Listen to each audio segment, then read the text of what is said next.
Ya, shalom. Shalom. Ya, senang bisa bertemu saudara-saudara di tempat ini. Ini kali kedua saya hadir, ya. Yang pertama di tempat yang sebelumnya, dan ini yang kedua di sini, ya.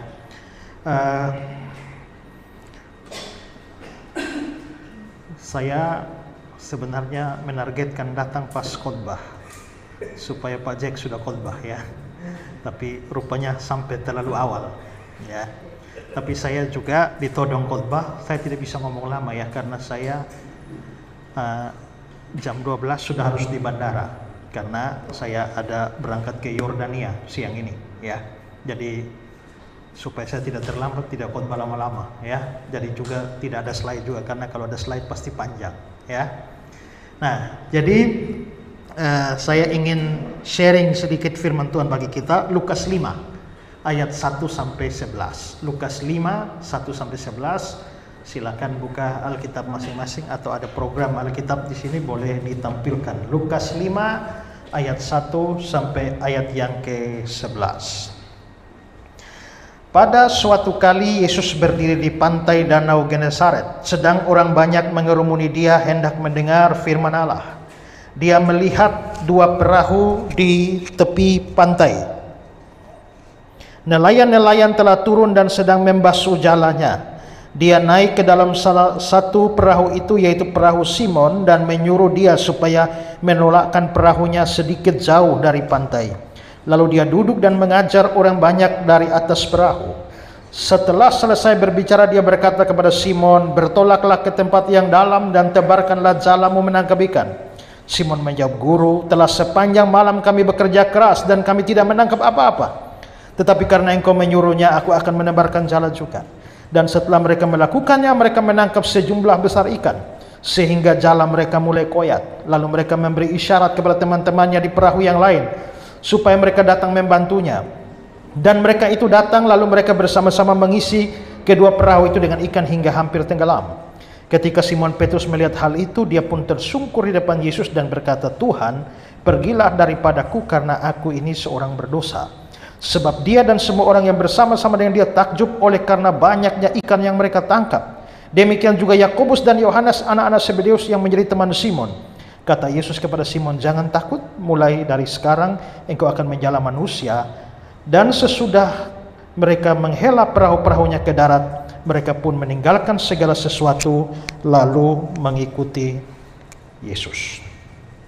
Nah, saudara-saudara, ini cerita yang sudah sangat familiar ya.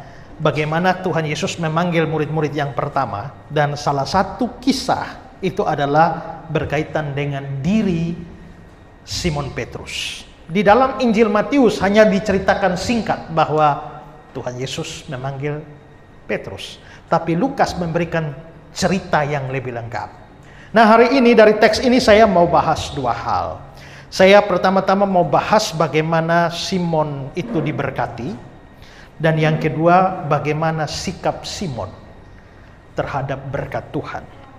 Ya, Simon adalah seorang nelayan atau seorang penangkap ikan. Dan hari itu menurut ayat 6, ayat 7, dan ayat 9 yang kita sudah baca tadi, jelas bahwa dia hari itu mendapatkan tangkapan ikan yang banyak sekali sampai perahu hampir tenggelam. Dan ini menunjukkan bahwa hari itu dia dapat berkat yang luar biasa. Bagi seorang nelayan, kalau bisa tangkap ikan sampai perahu mau tenggelam, panggil teman-teman lagi, isi perahu hampir tenggelam lagi. Hari itu tangkapan banyak, itu berkat jasmani yang luar biasa besar hari itu, tidak seperti hari-hari sebelumnya. Dan dari mana berkat ini? Dari cerita itu kelihatan bahwa berkat itu sebagai akibat dari Tuhan Yesus. Tuhan Yesuslah yang memberikan Petrus berkat dalam pekerjaan dia hari itu. Tapi kita mau bertanya lebih dalam, mengapa hari itu Tuhan Yesus mau berkati Petrus dengan begitu luar biasa? Nah, ada dua yang mau saya catat di sini ya. Nah, kalau saudara perhatikan ayat 1, dia bilang begini, "Pada suatu kali Yesus berdiri di pantai Danau Genesaret, sedang orang banyak mengerumuni dia, hendak mendengarkan firman Allah." Jadi di sini konteksnya adalah Yesus sedang melayani. Yesus sedang memberitakan firman, dia sedang mengajarkan firman Allah. Nah, tetapi Yesus tidak mengajar di bait Allah, Yesus tidak mengajar di sebuah rumah ibadah, ya. Dia mengajar di sebuah pantai, dan supaya orang tidak berdesak-desakan, maka dia akhirnya membutuhkan sebuah perahu, ya. Nah, karena dia butuhkan sebuah perahu menjadi mimbar dia untuk mengajar hari itu, karena itulah maka dia meminta perahunya Simon Petrus. Ayat 3 tadi dia naik ke dalam salah satu perahu itu, yaitu perahu Simon. Dan dia menyuruh dia supaya menolak perahunya sedikit jauh dari pantai. Lalu dia duduk dan mengajar orang banyak dari atas perahu itu. Jadi saudara, terlihat Tuhan Yesus mengajar orang banyak. Dan Simon Petrus mendukung pekerjaan Yesus hari itu. Ya, Simon Petrus mendukung Yesus hari itu dengan apa? 2. Yang pertama, dengan fasilitas yang dia miliki, yaitu perahu. Yang kedua, dengan tenaganya. Karena apa? Karena Yesus menyuruh dia dorong perahu ini ke tempat yang lebih dalam, agak jauh dari pantai, di ayat ketiga itu, ya. Menyuruh dia supaya menolakkan perahunya sedikit jauh dari pantai. Jadi sudah pinjam perahunya Petrus, suruh Petrus dorong perahu, ya. Lalu setelah itu pasti Petrus juga korban waktu. Kenapa? Karena hari sudah siang, sudah pagi, dan harusnya dia sudah pulang dan beristirahat. Tapi dengan kata lain, hari itu sebenarnya adalah harinya Tuhan Yesus. Hari di mana Yesus melayani, dan Petrus terlibat dalam pelayanan. Korban barang, perahu, korban tenaga, dan juga korban waktu. Jadi intinya adalah bahwa Petrus hari itu dia mendukung pekerjaan Tuhan. Dan inilah yang akhirnya membuat Tuhan mau berkati dia. Makanya di ayat 4, setelah selesai berbicara, baru Tuhan Yesus bilang, tebarkanlah jalamu menangkap ikan. Maka dia tangkap ikan banyak. Jadi hari itu tangkap ikan banyak sebagai akibat dari dia dukung Yesus di dalam pelayanannya. Dan inilah sebenarnya menjadi salah satu pelajaran bagi kita. Banyak orang mau diberkati oleh Tuhan, tapi kalau mau dukung pekerjaan Tuhan, tidak mau. Padahal Tuhan Yesus mengajarkan bahwa berkat itu datang dari mendukung pekerjaan Tuhan. Saudara-saudara, kira-kira Petrus bikin perahu itu untuk apa? Waktu Petrus pertama kali bikin perahu itu untuk apa? Apakah dia bikin perahu untuk Yesus? Tidak kan? Saya mau bikin perahu ini supaya kalau Yesus mengajar bisa pakai. Gitu. Tidak.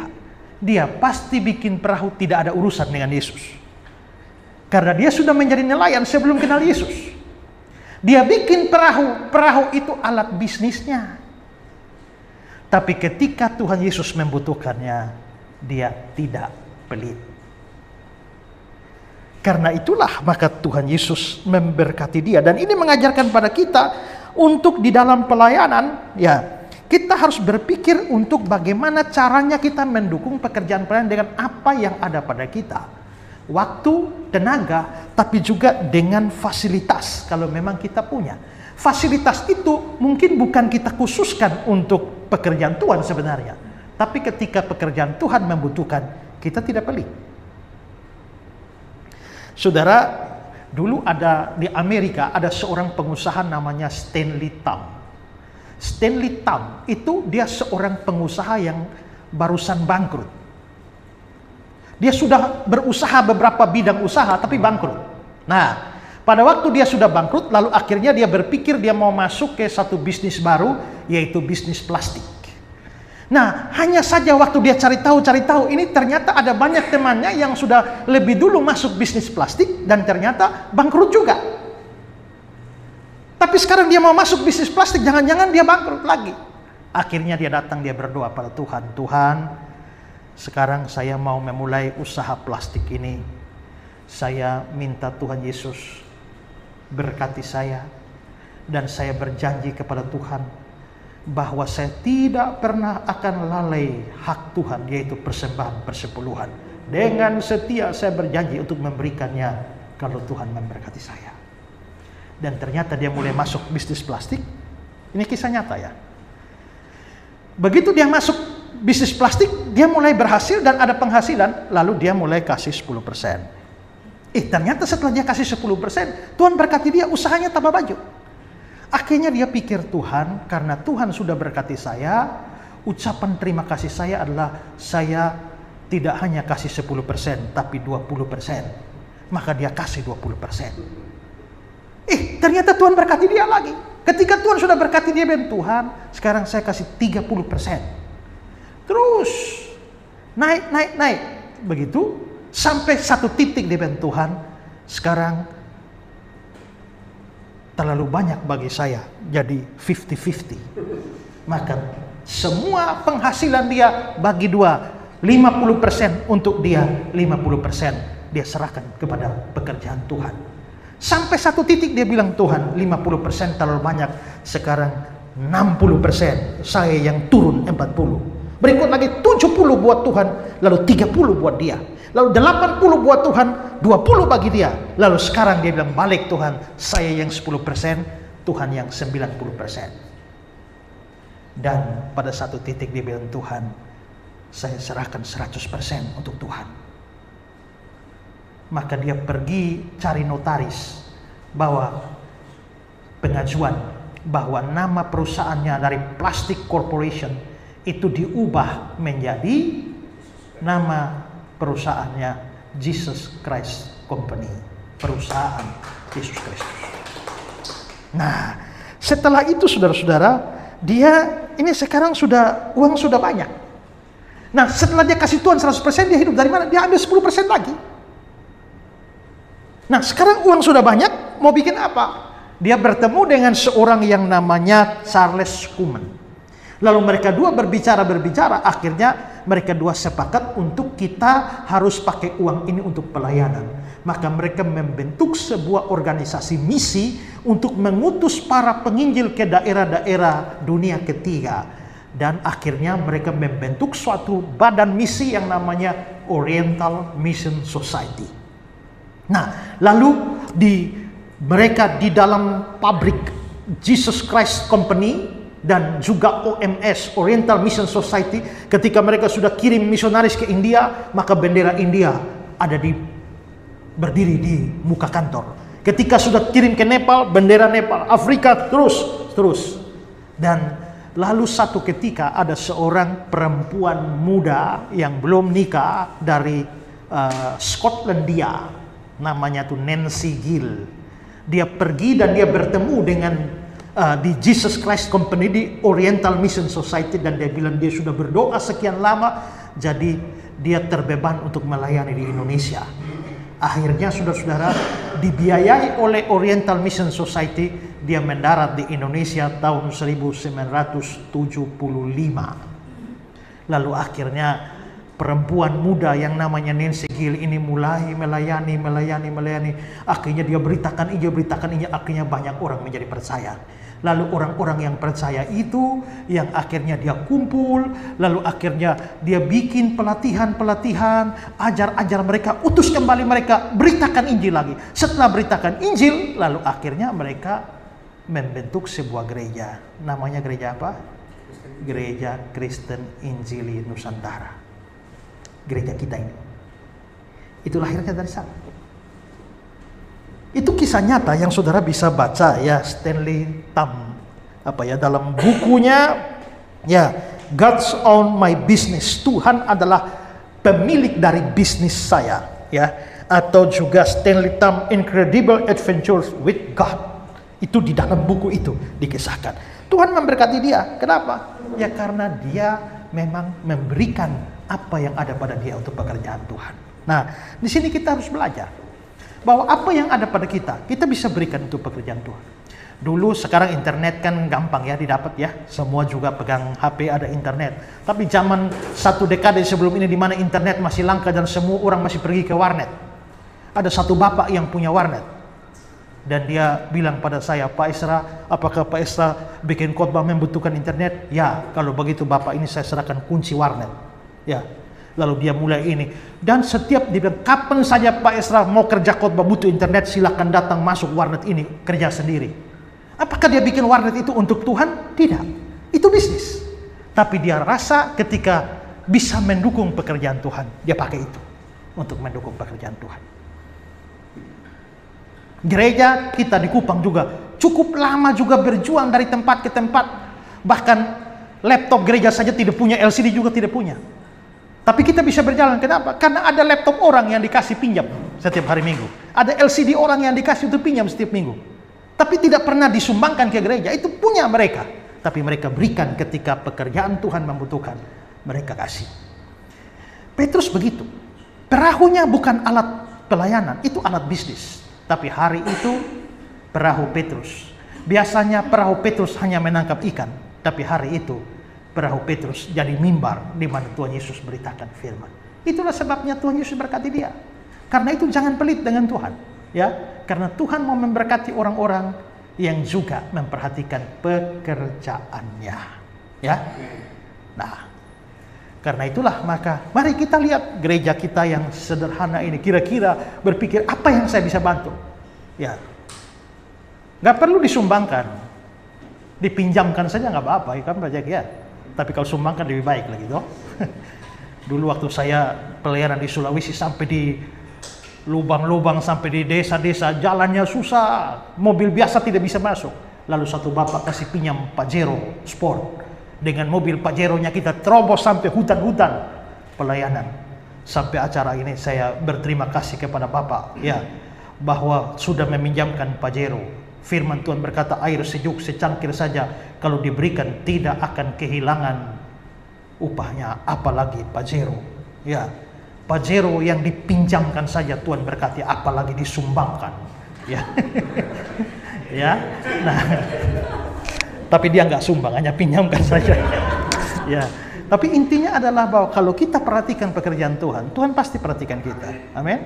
Nah, itu pertama yang bikin Petrus diberkati. Yang kedua adalah Petrus ini taat, ya. Di Lukas 5 ayat 45 tadi ya, Tuhan bilang, bertolaklah ke tempat yang dalam dan tebarkan jalamu menangkap ikan. Lalu Simon bilang, apa guru? Sepanjang malam kami telah bekerja keras dan kami tidak menangkap apa. Tapi karena engkau menyuruhnya, aku akan menebarkan juga. Karena engkau suruh. Padahal Petrus itu kan nelayan, ya kan? Dia jago di laut. Kalau Tuhan Yesus itu kan tukang kayu. Kalau bikin lemari itu jago Yesus itu, ya. Tapi kalau urusan laut, tangkap ikan, mestinya Petrus yang lebih jago. Tapi biarpun begitu, Petrus bilang, Tuhan saya sudah tidak tangkap ikan sepanjang malam. Tapi karena engkau suruh, dia ikut, dia taat. Maka seandainya Petrus tidak taat hari itu, ya tentu saja dia tidak diberkati. Jadi kita bisa melihat bahwa Petrus diberkati bukan saja karena dia memperhatikan pekerjaan Tuhan, mendukung pekerjaan Tuhan, tapi juga karena dia taat sama Tuhan. Alkitab jelas menghubungkan hidup yang diberkati dengan ketaatan. Abraham taat keluar dari negerinya dan Tuhan memberkati dia berlimpah-limpah. Dia taat ketika disuruh untuk persembahkan Ishak di Gunung Moria dan akibat itu Tuhan berkati dia. Tapi Yunus yang suruh ke Niniwe lari ke Tarsis. Bukan berkat yang dia dapat, tapi bencana yang dia dapat. Tuhan kejar dia pakai ikan, ya kan? Lalu datanglah atas penentuan Tuhan, datanglah seekor ikan menelan Yunus. Saya pikir dia beruntung, karena kalau ternyata bilang lalu atas penentuan Tuhan datanglah seekor ikan dan mengunyah Yunus, itu habis dia, ya. Tapi untung ikan tidak kunyah, hanya telan saja, ya. Nah, makanya masih bisa dimuntahkan. Tapi kalau ikan sampai kunyah, baru dia muntahkan, ya habis tuh Yunus, ya. Nah, itu bukti bahwa ketika dia tidak taat, dia tidak diberkati, malah bencana datang. Tapi ketika diberkati, dia taat, maka dia diberkati. Kita orang Protestan itu mempunyai 66 kitab, ya, dari Kejadian sampai Wahyu. Kalau orang Katolik mempunyai lebih. Sebenarnya di luar Alkitab kita ini ada kitab-kitab lain yang berkembang namanya Apokripa. beberapa kitab apokrifa diterima oleh orang Katolik masuk ke dalam Alkitab Katolik. Makanya jumlah kitab Katolik itu lebih banyak dari kita. Makanya ada Yudit, Tobit, 1 Makabe, 2 Makabe, dan beberapa yang lain. Itu namanya Deuterokanonika. Jadi Deuterokanonika itu adalah sejumlah kitab apokrif yang diambil Katolik masuk ke dalam Alkitab Katolik. Tapi tidak diterima oleh orang Protestan. Makanya orang Protestan punya 66. Tapi orang Katolik punya 70-an kitab. Ya. Nah, tapi ada kitab apokrif yang tidak diterima Katolik, tidak diterima Protestan juga. Ada. Nah, di salah satu kitab apokrif itu, ya ini kan soal benar tidaknya juga diragukan, karena itulah tidak diterima di dalam kitab suci. Tapi ada cerita yang menarik di dalam salah satu kitab apokrif itu. Nah, cerita menariknya adalah begini, bahwa satu hari Tuhan Yesus ajak murid-muridnya naik ke gunung untuk belajar firman. Pada waktu naik ke gunung, Tuhan Yesus perintahkan murid-muridnya masing-masing bawa batu. Usahakan sebesar mungkin. Maka murid-murid Thomas bawa batu besar, Filipus bawa batu besar, Bartolomeus bawa batu besar. Semua pikul batu besar, tapi Petrus pikir, bikin capek-capek diri naik gunung bawa batu besar. Dia cuma ambil batu kecil, taruh di saku. Lalu dia jalan santai saja. Setelah di atas gunung Tuhan Yesus mengajar, habis mengajar mereka lapar semua. Begitu lapar Tuhan Yesus bilang masing-masing tadi bawa batu, taruh batunya di muka, di depan. Maka semua taruh batu besar, Petrus taruh batu kecil. Lalu Tuhan Yesus berkati semua batu itu, batu-batu jadi roti. Maka yang lain dapat roti besar, Petrus dapat kecil. Makan masing-masing, jangan bagi-bagi. Maka semua makan dengan kenyang, Petrus hanya secuil. Kali berikut Tuhan Yesus mau naik ke gunung lagi, mau ngajar, ajak murid-muridnya naik. Kali ini Tuhan Yesus bilang, masing-masing bawa batu, ya saya dapat mungkin sekecil lah, segenggaman tangan lah. Maka semua ambil batu kecil begini masuk saku jalan. Tapi Petrus ambil batu besar. Lalu dia pikul dengan keringat naik ke atas gunung. Dalam hati dia bilang, sebentar jadi roti, jangan ada yang minta. Ya. Dan di atas gunung Tuhan Yesus mengajar, sudah lapar semua. Petrus harap-harap cemas. Bawa roti, dapat roti besar. Tiba-tiba Tuhan Yesus bilang, lihatlah pohon ara di sana yang telah berbuah. Masing-masing ambil batu yang dibawanya, lempar pohon ara itu dan makan. Semua dengan mudah angkat dan lempar. Petrus angkat batu pergi dan tidak bisa lempar apa-apa. Dan hari itu Petrus tidak dapat apa-apa. Makanya kalau Tuhan bilang besar, besar. Kalau Tuhan bilang kecil, kecil. Jangan Tuhan bilang besar kau bawa kecil. Tuhan bilang kecil kau bawa besar. Itu menunjukkan ketidaktaatan, pada akhirnya tidak membawa berkat. Maka kita dengar firman Tuhan setiap saat. Kalau kita dengar firman Tuhan setiap saat dan mau belajar taat, maka Tuhan tahu memberkati orang yang taat. Amin. Dua hal. Tuhan mau memberkati orang-orang yang peduli dengan pekerjaan Tuhan. Menggunakan apa yang ada pada dia untuk dukung pekerjaan Tuhan. Kedua, Tuhan mau memberkati orang-orang yang taat. Amin. Amin. Sekarang hal kedua. Petrus kan diberkati. Tapi bagaimana sikap Petrus setelah dapat berkat? Ya. Kalau saudara perhatikan ayat 8. Ketika Simon Petrus melihat hal itu, ikan yang banyak, dia tersungkur di depan Yesus dan berkata, Tuhan, pergilah daripadaku karena aku ini seorang berdosa. Saudara, lihat kata-kata ini, kita bisa lihat reaksi Petrus terhadap berkat. Hari itu dapat berkat banyak. Tapi coba saudara bandingkan, saudara lihat ayat 8 tadi. Tuhan, pergilah daripada Tuhan. Petrus menyebut Yesus Tuhan. Sebelum berkat dia dapat, coba lihat ayat 5. Simon menjawab, Guru. Sebelum dapat berkat banyak, dia bilang Guru. Begitu berkatnya sudah dapat, dia bilang Tuhan. Maka dari guru, bahasa Inggrisnya master, epistata dalam bahasa Yunaninya, ya, sekarang berubah menjadi Tuhan, Lord, Kurios, yang dalam perjanjian lama adalah Yahweh atau Yehova. Kalau begitu, tadinya Petrus hanya kenal Yesus sebatas guru. Begitu dapat berkat, kenal Yesus, jadi Tuhan. Maka berkat itu membuat pengenalan pada Tuhan itu tambah dalam. Maka disinilah harusnya kita punya sikap yang benar. Kalau saudara diberkati oleh Tuhan, maka pengenalan pada Tuhan akan bertambah. Banyak orang dapat berkat, berkatnya bertambah, pengenalannya pada Tuhan nggak bertambah-bertambah. Itu sesuatu yang salah. Apakah setelah saudara diberkati oleh Tuhan, saudara tambah mengenal Tuhan? Apakah setelah menikmati berkat-berkat Tuhan, saudara makin mengerti firman Tuhan? Atau tidak? Kalau tidak, ada yang salah. Maka belajar dari Petrus, berkat yang ada membuat pengenalan akan Tuhan itu bertambah. Saya punya teman pendeta namanya Pendeta Nur. Dia pernah bercerita begini. Dia menginjili seorang Islam, teman dekatnya.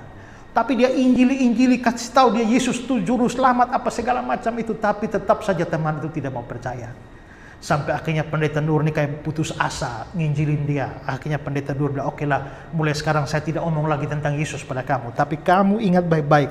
Pada satu ketika kalau kamu menghadapi masalah di mana tidak ada jalan keluar, tidak ada pertolongan apapun, ingat, Tuhan Yesus sanggup menolong kamu. Dan peristiwanya sudah bertahun-tahun lampau. Akhirnya suatu ketika temannya ini, dia membawa mobil bepergian ke satu tempat, dan di tengah-tengah hutan mesin mobilnya mati. Dia seorang ahli mesin, tapi dia bongkar mobil, tidak ada solusi, tidak bisa. Mau telepon orang, tidak ada sinyal, dan dia tidak tahu mau bagaimana. Pada waktu dia duduk dan merenung, dia ingat kata-katanya Pak Nur, kalau kamu menghadapi masalah, tidak ada jalan keluar lagi, Tuhan Yesus sanggup menolong kamu. Dia pernah melihat Pak Nur doa orang sakit, dalam nama Yesus sembuh, dalam nama Yesus sembuh. Maka dia sekarang mulai berpikir, dia menghadap mobil itu, lalu dia tumpang tangan di mesin mobil itu, dan dia bilang, di dalam nama Yesusnya Mas Nur, ya, di dalam nama Yesusnya Mas Nur, mobil ini hidup. Setelah itu dia kembali masuk mobil, hidup. Begitu hidup dia kaget. Begitu dia kaget, lalu akhirnya dia bilang, wow, sekarang saya tahu ternyata Yesus bukan hanya juru selamat, tapi juga juru mesin. Nah, dia mengalami sebuah mujizat, sebuah berkat, dan itu membuat pengenalan dia kepada Tuhan makin bertambah. Tujuan Tuhan membuat mujizat itu bukan hanya supaya kita menikmati mujizat, tapi supaya pengertian kita, pengenalan kita kepada Tuhan makin bertambah. Kedua, dia bilang begini di ayat 8 tadi, Tuhan pergilah daripadaku karena aku seorang berdosa. Saudara, habis dapat berkat, sadar diri orang berdosa. Coba saudara pikir ini. Kalau sekarang banyak orang dapat berkat, justru berdosa. Iya toh? Kalau uangnya sedikit atau uang pas-pasan makan saja susah. Bisa piara istri kedua, istri ketiga, tidak bisa. Karena tidak ada uang. Tapi kalau punya duit berlimpah-limpah, bisa punya istri kedua, istri ketiga, bisa. Kalau begitu berkat yang banyak cenderung bikin orang berdosa. Ya, orang tidak punya apa-apa, dia berharap bergantung pada Tuhan. Tapi begitu diberkati, malah salah menggunakan berkat itu untuk melakukan dosa. Petrus berbeda. Dapat berkat bukan membuat dia berdosa, tapi dapat berkat justru membuat dia sadar bahwa dia orang berdosa. Itu berarti bahwa sadar dosa itu urusan rohani. Dapat ikan itu urusan jasmani. Itu berarti berkat jasmani yang diperoleh oleh Petrus berdampak kepada kerohaniannya. Saudara, berapa banyak saudara dapat berkat Tuhan, tapi berkat itu saudara manfaatkan untuk hal-hal yang berdosa.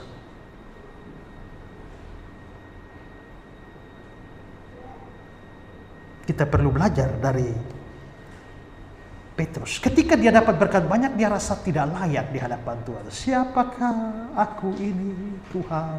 Dia mulai sadar. Ya. Tapi Tuhan Yesus tidak membuang dia. Tuhan Yesus justru merangkul dia. Dan ayat 10. Kata Yesus kepada Simon, jangan takut, mulai dari sekarang engkau akan menjala manusia. Lalu ayat 11. Mereka pun meninggalkan segala sesuatu, termasuk perahu, ikan, segala macam jala-jalanya, lalu ikut Yesus. Petrus dapat berkat jasmani.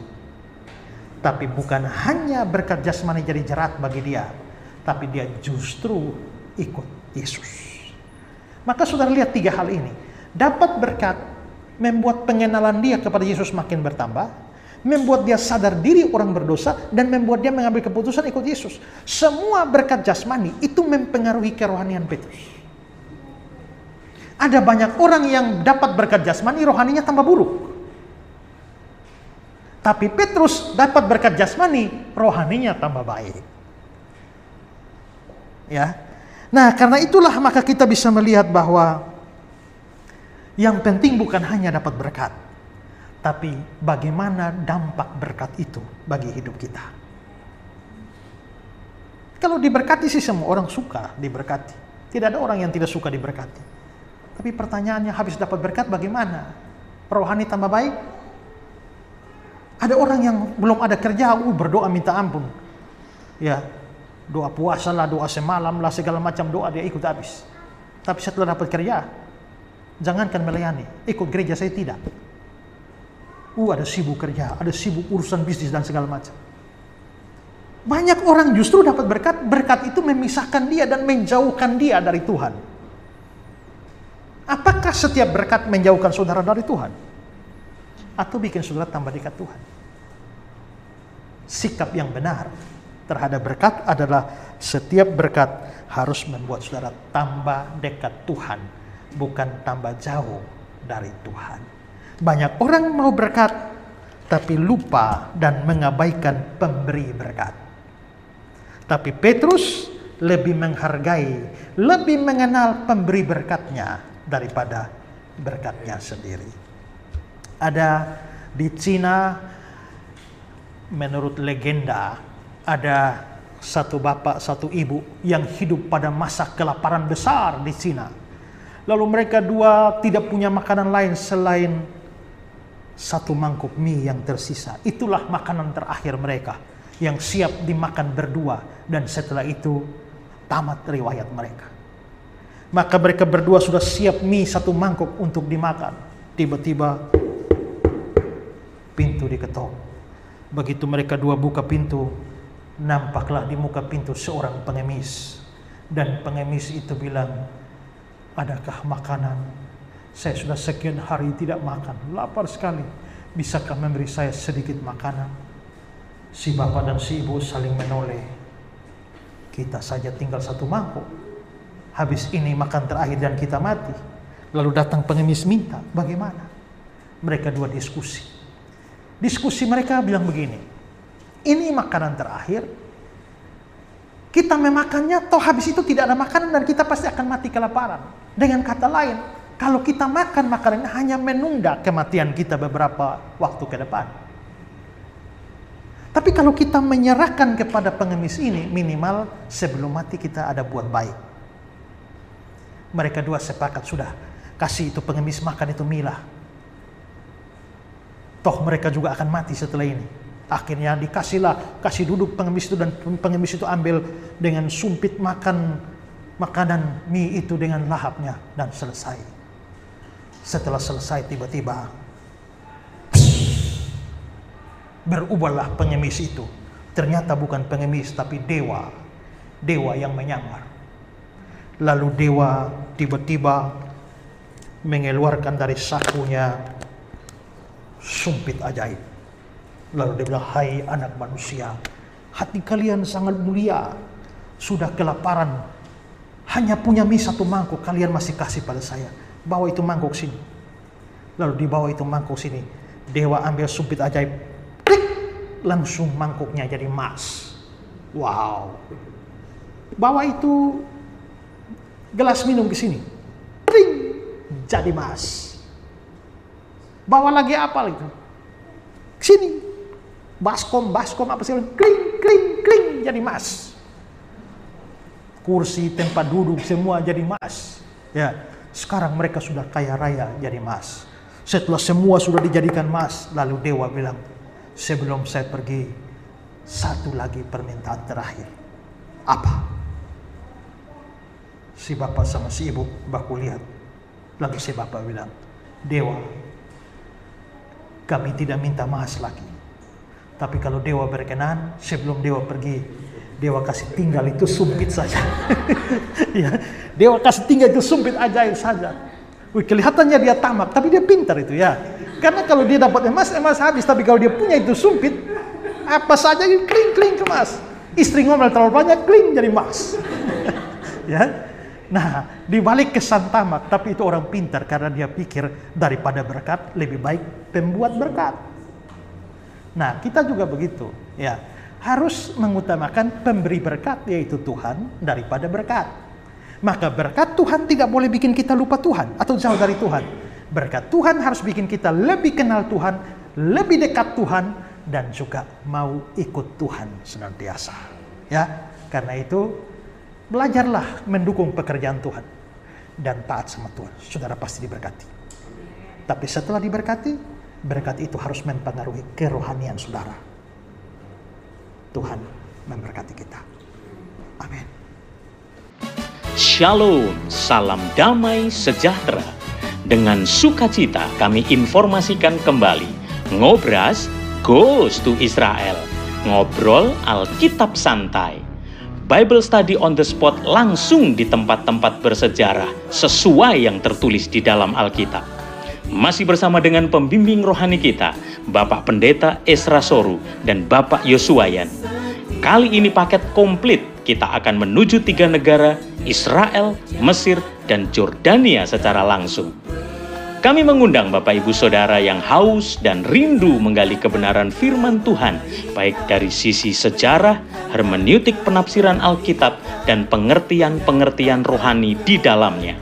Segera daftarkan diri Anda serta keluarga untuk jadwal perjalanan tanggal 23 Oktober sampai 4 November 2023. Atau bisa bertanya secara langsung dengan Kairos Tour di nomor 087 888 00 9854. Pastikan Anda diberkati dengan pengenalan akan Tuhan lebih lagi melalui perjalanan rohani ini. Havenus Shalom Aleihim. Kubawa berita sejahtera. Yuk yang pengen ke Yerusalem, kita jalan bareng Pak Esra. Pastikan booking seat Anda, Tuhan memberkati.